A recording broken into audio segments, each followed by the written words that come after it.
AfCTA. As you may be aware, on the 5th of December, the 13th extraordinary session of the Assembly of Heads of States and Government convened virtually. And the purpose of that meeting was for the heads of states to officially direct and instruct us to start trading on the 1st of January 2021. The heads of states had a very successful meeting. I reported to them on the progress that we're making in building the secretariat, institution building, but more importantly, the progress that we are making in preparing for the start of trading under the rules of the AfCFTA. The champion of the AfCFTA, His Excellency President Mahamadou Issoufou, provided a substantive and comprehensive report with recommendations in terms of how we take forward the work of the AfCFTA. On the 5th of December, I reported to the heads of states that we now have 35 state parties to the agreement. In other words, we now have 35 countries who have ratified the agreement out of 55 countries. On the morning of the 5th of December, the government, the Federal Republic of Nigeria, deposited its instrument of ratification, becoming the 34th country to do so. And you can see that there is momentum, that members of the African Union take this very, very seriously. This is the second fastest instrument to be ratified since the establishment of the African Union. And the first instrument, the fastest instrument to have been ratified was, of course, the AU Constitutive Act itself. Out of 55 countries, 54 have signed the agreement, which again underscores the political will of our heads of states and governments across the African continent to make sure that we advance our market integration objectives. On the 1st of July 2021, we launched that was the official trading of the AfCFTA.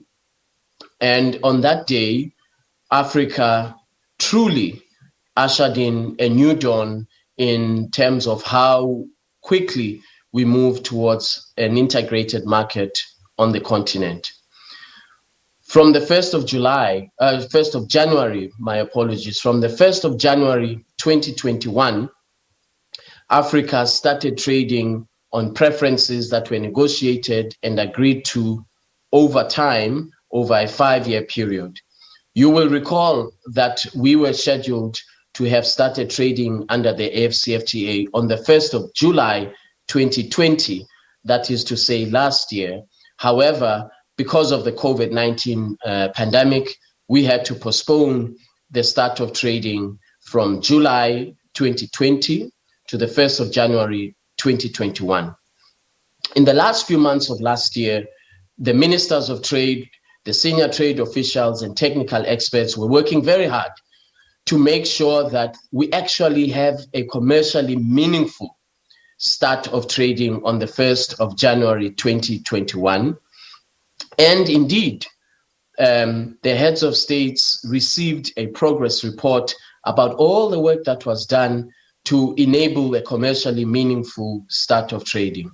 So what do I mean by a commercially meaningful start of trading? Of the 34 countries who have deposited their instruments of ratification, there are those countries who are, as we speak, who are ready, such as Ghana, Egypt, South Africa, who are ready with the customs infrastructure that is required to make sure that trading is commercially meaningful. On the 4th, for example, on the 4th of January, Ghana had an event in terms of which they officially recognized the first consignment of goods to be exported under AfCFTA preferences. I understand that other countries, other state parties around the continent are preparing similar events to mark this very important milestone. Certificates of origin have been prepared, which is, again, part of the customs infrastructure, the customs tools that are needed to make sure that trade is commercially meaningful. We also agreed, which is what was recommended, which is what was reported to heads of states, we agreed at the level of ministers last year in November that countries that are not ready should establish a modality for giving credit to traders who have started trading from the 1st of January 2021, started exporting under AfCTA rules, so that if country A says today, as things stand, I still have a little bit more work to do to set up my customs procedures for the AfCTA, I will, however, recognize the exporter and recognize the fact that this exporter has to be credited for the reduced tariff or the reduced duty under which we are now trading as state parties to the agreement. So there will be countries, and there are countries, who have the requisite customs infrastructure in place today as we speak, who are trading under the AfCFTA, and there are countries who are in the process of establishing those customs procedures that are required. But traders will not be penalized. There will be a system where you will be credited for the trade that has taken place since the 1st of January 2021, and the credit may come in the form of a duty that is reduced. It is entirely up to the member states to decide how that credit will be, or the reimbursement will be provided. We are at the moment, along with member states, exploring the various mechanisms for how this credit should be provided where a country is not ready with the customs procedures on the 1st of January 2021.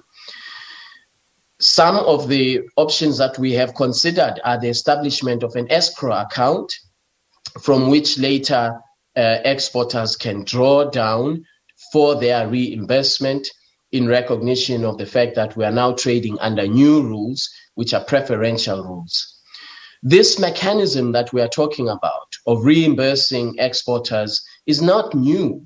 It's not a new invention. Various trade agreements around the world where there is a time lag between the ratification and implementation of the agreement, it has been done before. So it is not something that the AfCFTA has, it's not a reinvention of the wheel. We are using models that have been used before in other parts of the world, in other trade agreements.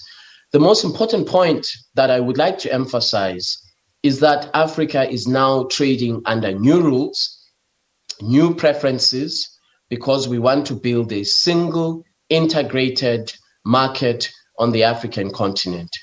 And I know that in some parts of the world, we get criticism.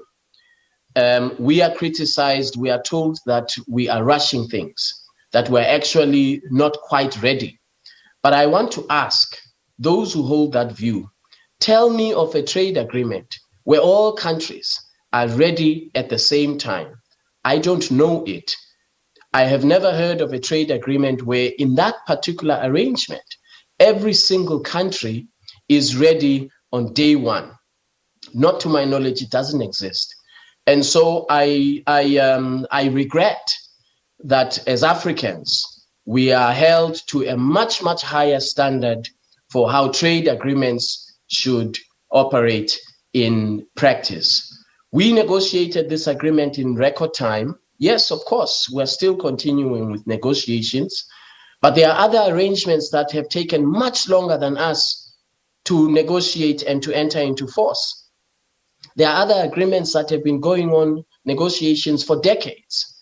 And we have been able to do this in less than 5 years We're not doing it because we want to prove anything to anybody outside of the African continent. We are doing this because it is in Africa's interest to have an integrated market. And so to the extent that there is something that we have to demonstrate, and there is something that we have to prove, it is to 1.2 billion Africans that we shall and we are committed to an integrated market on the continent, and that the 1st of January 2021 was actually the start of that process. Market integration is not an event. It is a process. It takes time.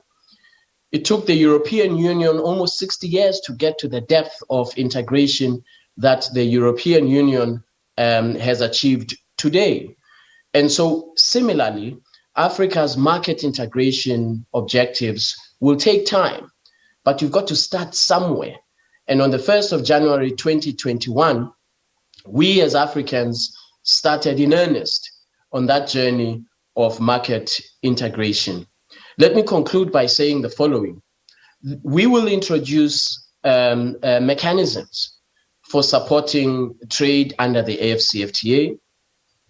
One of the mechanisms that we are working on with AfXimBank, and I'm very grateful for the support of AfXimBank.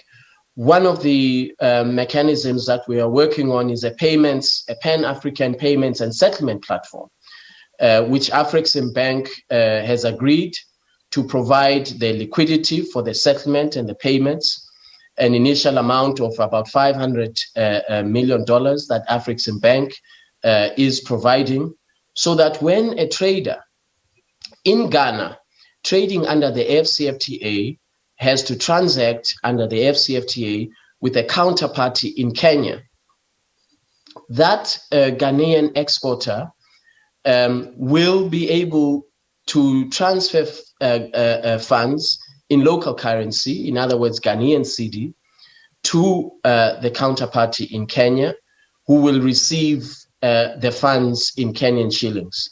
So we want to reduce the cost that is associated with converting local currency to the dollar in order to be able to transact under the AfCFTA.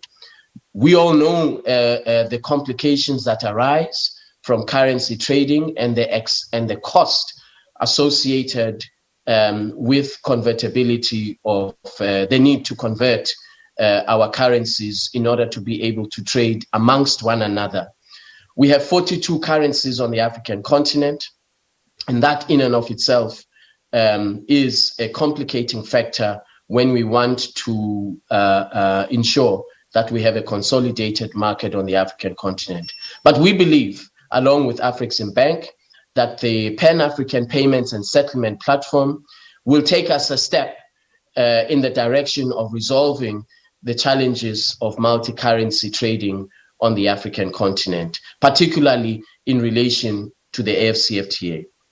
Second, we are working with commercial banks on the African continent to raise a minimum of $1 billion for a trade finance facility, primarily for small, medium enterprises, so that the benefits of this agreement, the market access that this agreement creates, is not taken advantage of only by the big corporations on the African continent, but such that our small, medium enterprises, women in trade, young Africans in trade, can also have the opportunity to grow their businesses, to grow their export trading companies by having the support of this $1 billion trade finance facility in support of trading under the AfCFTA. And in due course, we will make a concrete announcement of the modalities for this trade finance facility. So we are very determined to make sure that the AfCFTA and trading under the AfCFTA, as I said earlier, is indeed commercially meaningful.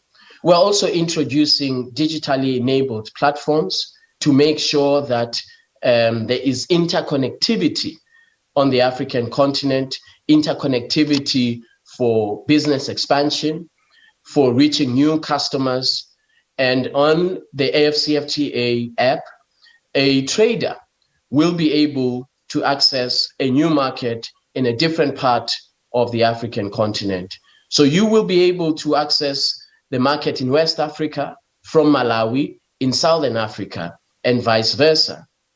And through digital enabled platforms, we believe that we can accelerate interconnectivity, particularly of small, medium enterprises across the African continent, so that we reach our goals of reducing barriers or trade and investment barriers in Africa, in accordance with the objectives of this agreement. Let me conclude by saying the following.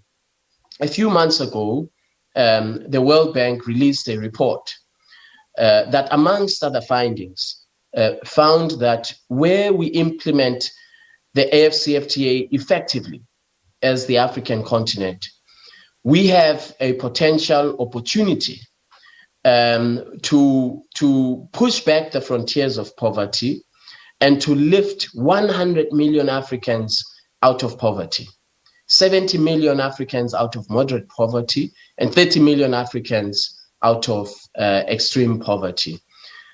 And more importantly, that presents us with an opportunity to close the gender salary gap and to make sure that at the center of benefits that come from this agreement, women and young Africans are the immediate beneficiaries from implementation of this agreement. So by 2035, we can double intra-Africa trade. By 2035, we can lift 100 million Africans out of poverty.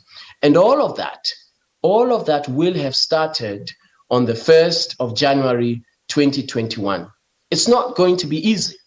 It's going to be a daunting task. It's going to be very difficult, but we know from market integration initiatives of other parts of the world that it's not easy and that it's a very difficult task. Some countries, as I said earlier, some countries will actually be legally committed, politically committed, but in terms of the administrative infrastructure, the customs infrastructure that is required, they may need a little bit more time to start in earnest the trading. And so I wanted to take this opportunity to have a conversation with you, my fellow Africans, to assure you that we indeed have started trading under new rules on the 1st of January 2021. It may take some time before each of us see the direct benefits, but again, I emphasize that market integration does not happen overnight.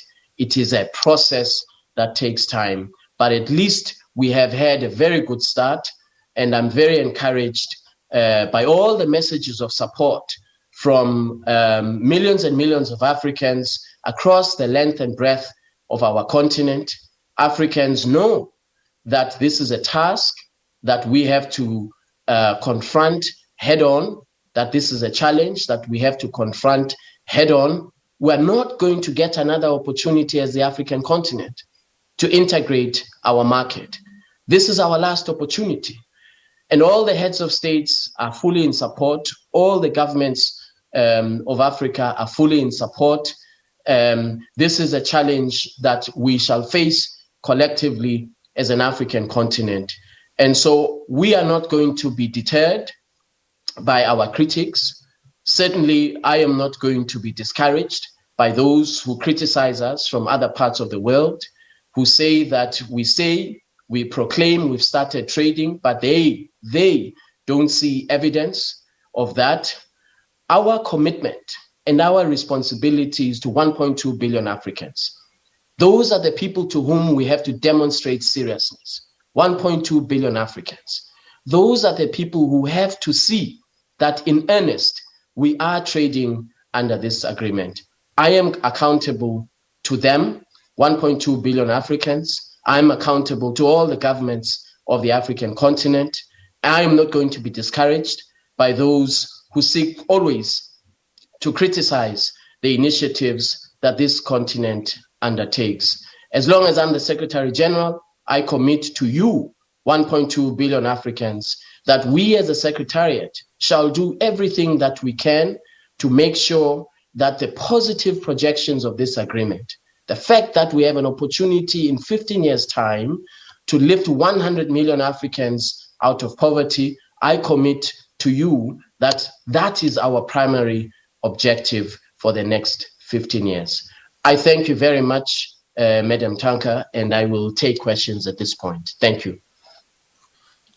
Thank you very much, Excellency. And for those who are just joining us now, we have just listened there to the Secretary General of the African Continental Free Trade Area, His Excellency Wamkele Mene. He was briefing us on the status of the AfCTA. Now we will start by taking the questions, but please, I want to remind you, when you are sending your questions, make sure that you identify your press organs and your name. The first question that I have here on the Q&A box is from Raphael Oyi, who is working for the Auditor Diplomat, Extra Magazine, Abuja, Nigeria. His question is, what is expected of the media men across the continent to help smooth flow of the AfCFTA? Basically, as members of the fourth estate, what modalities should be adopted? That's the question number one. Maybe we'll go to another question. Was that what is expected of the media? Of the media. Okay. Thank you. Maybe you should first answer that question. Well, I can take 3 questions and I answer them in a batch. Okay. All right. I have the second question is from Jean-Pierre Alumba Lukamba. As you said it well, on the 1st January 2021, Africans started to trade. How they can trade effectively while AfCFTA didn't yet launch the free movement on the facilitation of movement under the new AfCFTA rules of African and the diaspora. The movement of people in our continent, that's the number 2 questions from the same person. The movement of people in our continent is still very challenging, especially in some African economic regions such as the SADC and the north of Africa. How far with the implementation of the Pan-African passport to the ordinary Africans and the diaspora?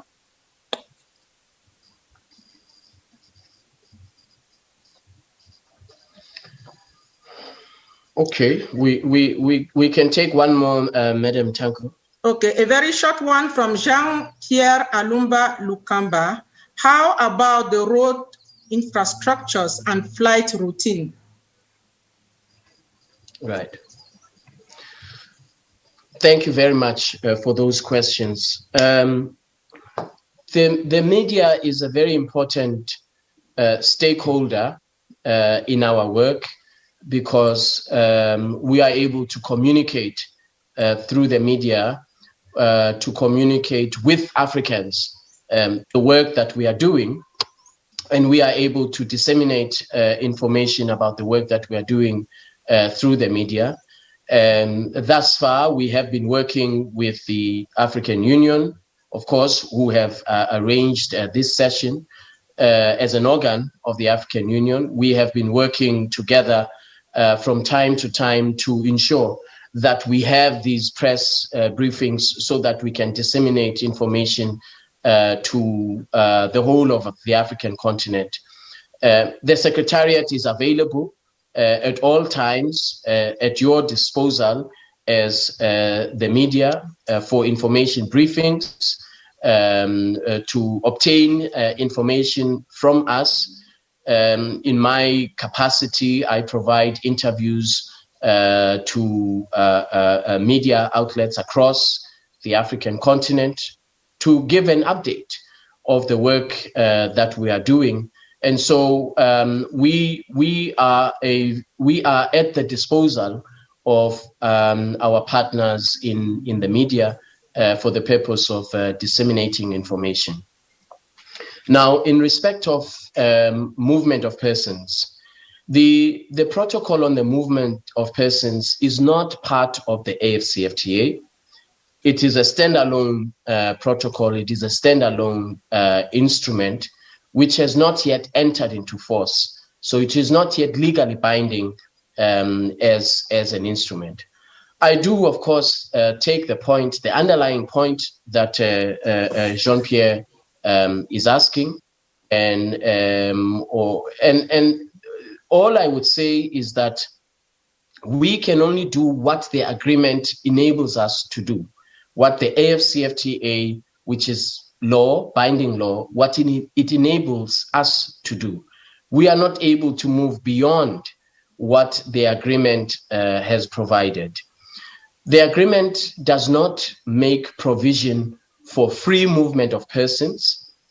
The agreement, however, does make provision for the movement of business persons, and that negotiation of identifying the categories of the movement of business persons is the subject of negotiations in the context of trade in services.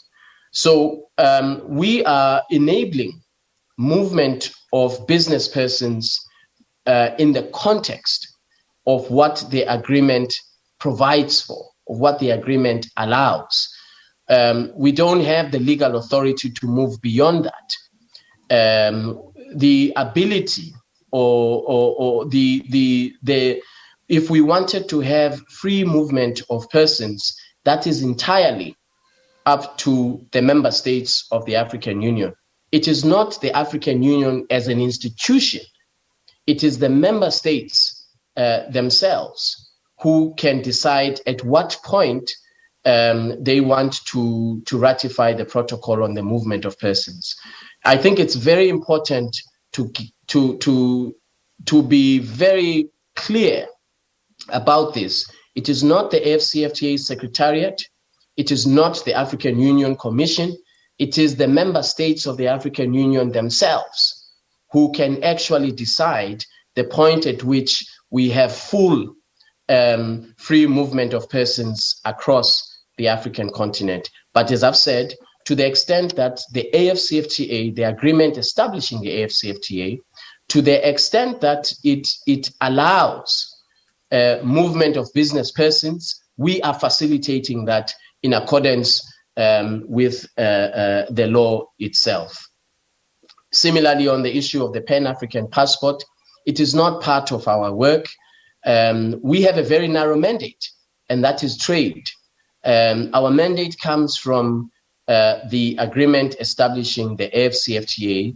Unfortunately, on some of these things, we are not in a position to do things beyond what the law enables us to do. We have to subject ourselves to the rule of law, and in this case, the law is the AfCFTA, and it does not permit us to move beyond and introduce measures for the movement of free movement of persons. That is for the member states, not for the AfCFTA Secretariat.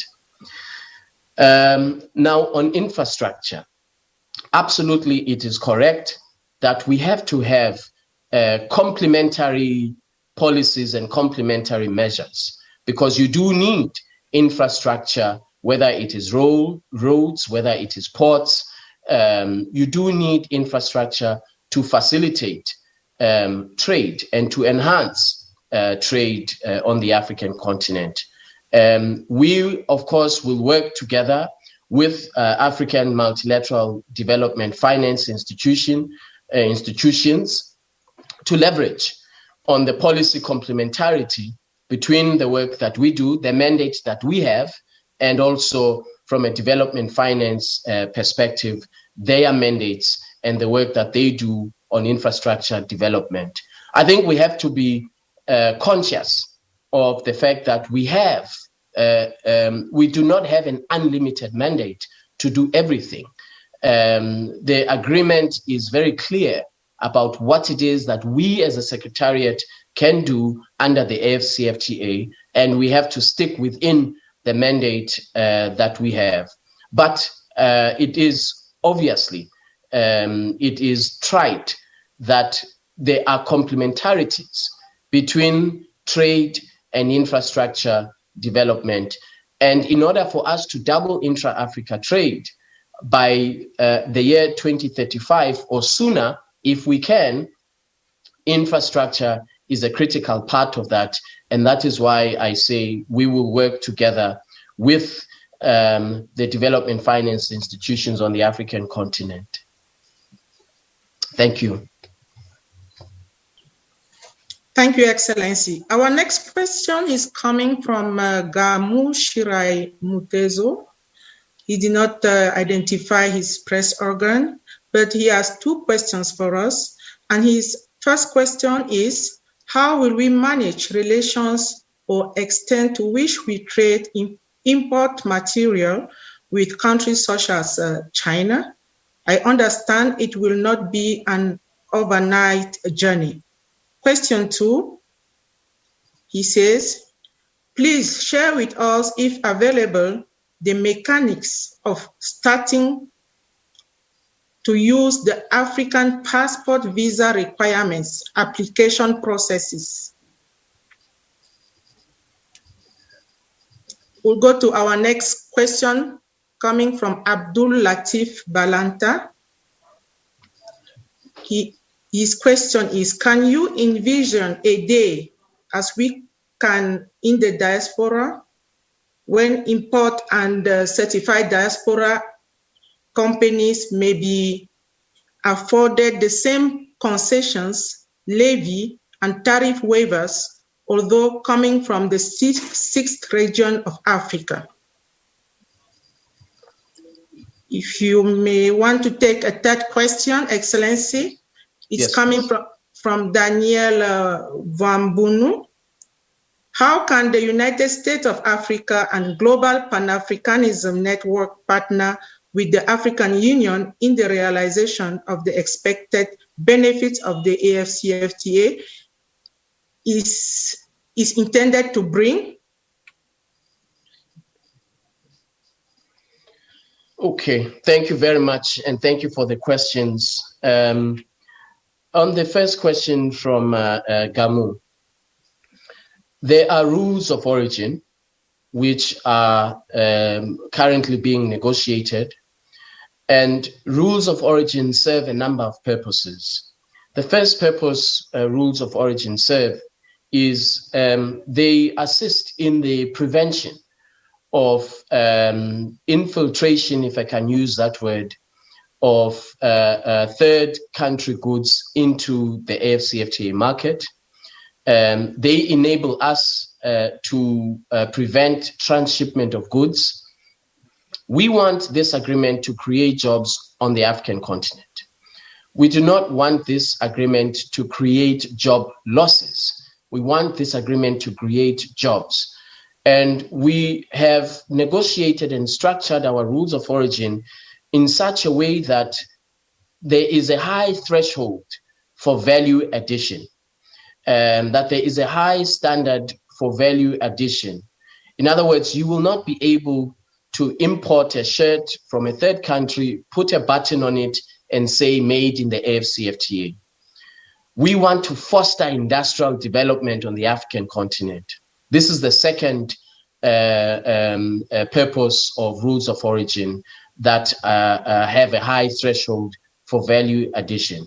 We want to make sure that whether we are talking about raw materials, whether we are talking about commodities, whether we are talking about all products under a country's economy, we want to make sure that 20 to 30 years' time, Africa has industrialized, and that leveraging on our rules of origin regime, that we actually create value addition on the African continent. I think if anything that we've learned from the COVID-19 pandemic it is that we have an over-reliance on the import of all of these products that we require to fight the pandemic, germ-killing products, the personal protection equipment, the masks, and so on. I'm very happy that in the last few months, we have had countries on the African continent redesigning and repurposing their industrial development posture to make sure that we manufacture this equipment that is required to fight the pandemic, that we manufacture it on the African continent. And so rules of origin are very, very important to ensure that we prevent what Gamu is saying, and that is goods that are coming into the AfCFTA market that are not entitled to preferential treatment, who would be getting that preferential treatment. We will have to be robust in implementing and applying our rules of origin regime so that we don't create job losses. And we will have to make sure that we work very closely with customs authorities across the African continent to make sure that we build the capacity of our customs authorities and that we build the enforcement capacity of our customs authorities to fight this issue of transshipment of goods. We are not saying there should be no third country goods. We are simply saying that goods that should enjoy AfCFTA preferential treatment should be goods that are legitimately entitled to AfCFTA preferential treatment. We will still get goods coming in from other parts of the world, but they will not be enjoying the preferences that we have agreed to extend to one another in the AfCFTA. It all will depend on our robust application and implementation of our rules of origin regime. And for that, we will have to work with our customs authorities to ensure that we improve their capacity. We have already had 2 meetings with the customs authorities here in Accra, Ghana, last year. All African customs authorities were here. So these are things that, that we are actively working on at the moment. Now, imports from the diaspora, it will depend on our rules of origin regime. Our rules of origin regime has a very, very stringent standard for products that enjoy preferences, that these products have to be either wholly obtained on the African continent, or there has to be substantive value addition on the African continent of a product that comes in from a third country. And so depending on the product and depending on the threshold for value addition, goods that are coming in from third countries may not enjoy the same preferences as goods that are manufactured on the African continent or where there's value addition on the African continent, because we want to foster industrial development here on the African continent. But I will say this, already we are seeing signals from global investors that they are looking at the African market positively because of our rules of origin regime that is going to be, that will place a high value addition requirement. For example, in the area of automobiles, the local content requirement in many African countries is relatively high. It is relatively high, and the reason is to foster industrial development in country, in region, on the continent of Africa. But some automobile manufacturers look at that as a positive thing, because they look at it as an opportunity to invest on the African continent.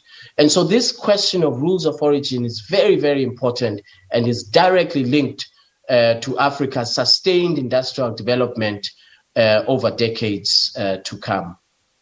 The last question about how to partner with us to fulfill the objectives of the AfCFTA, we are always willing to work with similarly minded organizations or institutions or individuals, because we recognize this is about advancing Africa's economic development objectives. And Africa's economic development objective is bigger than one individual, is bigger than one institution. It will require that we work together collectively, whether we are on the African continent or outside of the African continent. We will have to work together to make sure that we partner to build investment links, to build regional value chains for industrial development on the African continent, to do all of these things that will accelerate the industrial development of the African continent. And so our door is open to work with you, to partner with you for Africa's industrial development and economic development in general. Thank you very much, Secretary General Wamkele Mene. Our next question is coming from Ambassador Brieka Bennett. She is the head of mission for the Diaspora Africa Forum, DAF, and her question is, how will you be including the African diaspora in this important initiative?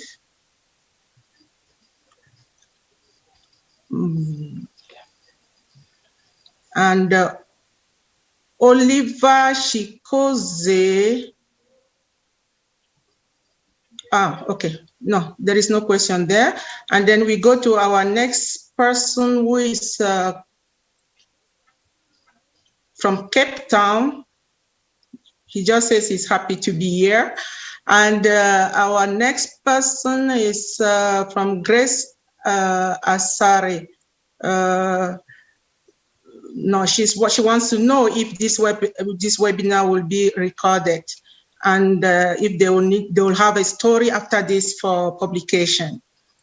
And Mr. or Mrs. Gamuchirai Mutrezo.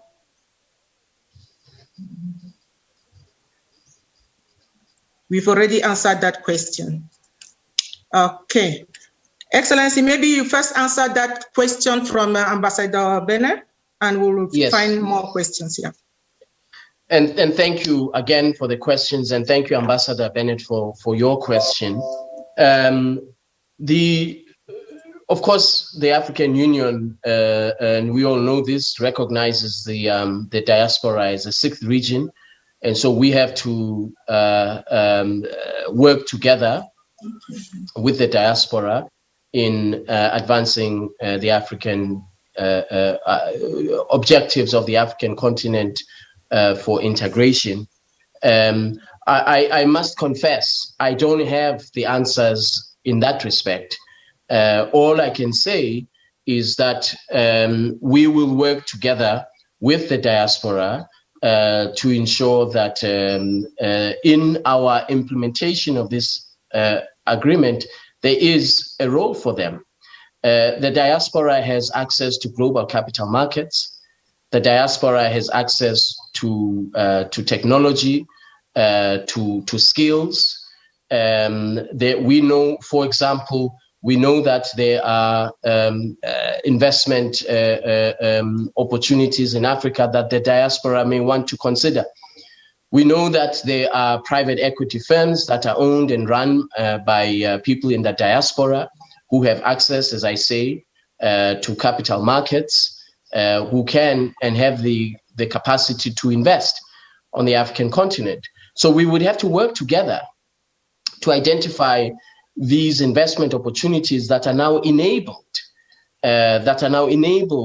by the AfCTA.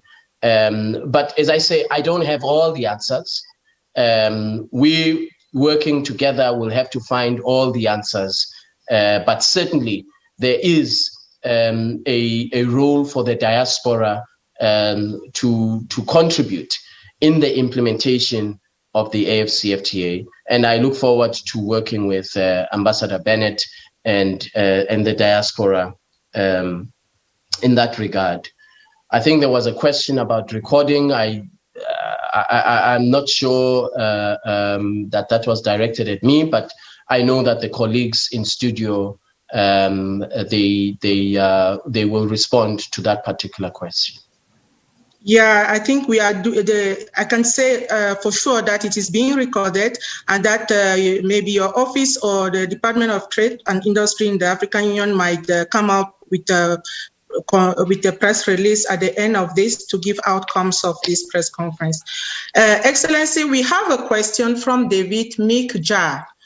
He says, please, we want to know how far are we prepared to lower the cost of payment in items or in terms of dynamic currency convention, DCC, for all countries, real-time aggregate demand data for ATO, and the tagging, tracking, and monitoring of goods and services for rules of origin. Also, what is the current plan for the Pan-African Payment Settlement System, PAPSS, to be integrated into all... Right, that has been your live briefing on the update on African Free Trade Agreement, coming to you live from Accra in Ghana. And in the meantime, we have the National Coronavirus Command Council, which is briefing the media on an updated level 3 restrictions. Let's take you there.